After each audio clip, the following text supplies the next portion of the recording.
All right, our last lightning talk under the theme of water will be by faculty member Professor Birgit Claus Henn, who's going to talk to us about Love That Dirty Water, a pilot study in a Massachusetts community.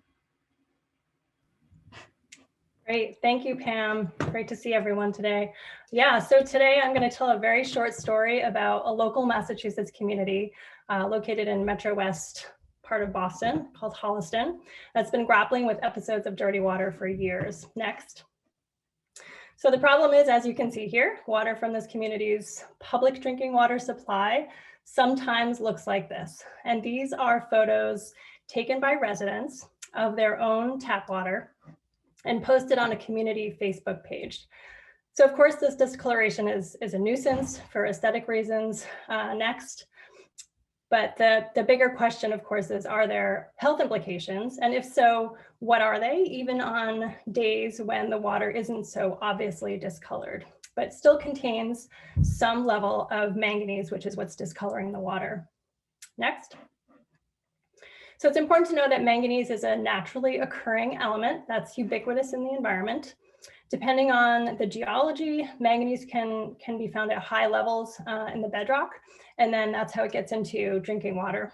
And that's what's happening in Holliston and really in many other places around the world. And something to keep in mind is that manganese is an essential nutrient, so some amount is beneficial or even necessary. So as part of a small pilot study, we collected water samples from Holliston homes. And these are the water manganese levels that we're seeing here. Its concentrations are low on average. So next, please, at least relative to the secondary maximum contaminant level set by EPA, the SMCL. That's a non-enforceable guideline. But next, we had a large range of concentrations, and 14% of the samples had concentrations that were larger than the 50 microgram per liter secondary MCL. The other thing to note is that in some epidemiologic studies, water manganese levels that are in the same range as what we're seeing in Holliston have been associated with poor neurobehavioral function among children. Next. So of course, we'd love to be able to conduct a large epi study to see how these water manganese levels relate to neurodevelopment. But as a starting place, and importantly, to address some of the key concerns of community members, we did two things.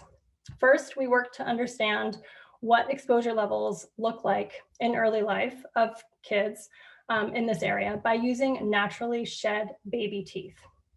So this is a method that allows us to estimate exposure in a time-specific manner for exposures that occurred in the past, even 5 to 10 years ago. And next, secondly, we're working to empower the community by providing them with some quick data on, this is the goal, to provide them with quick data on manganese levels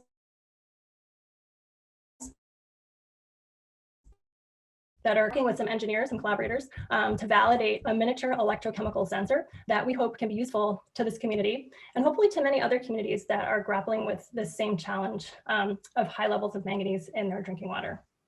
Next, thank you very much.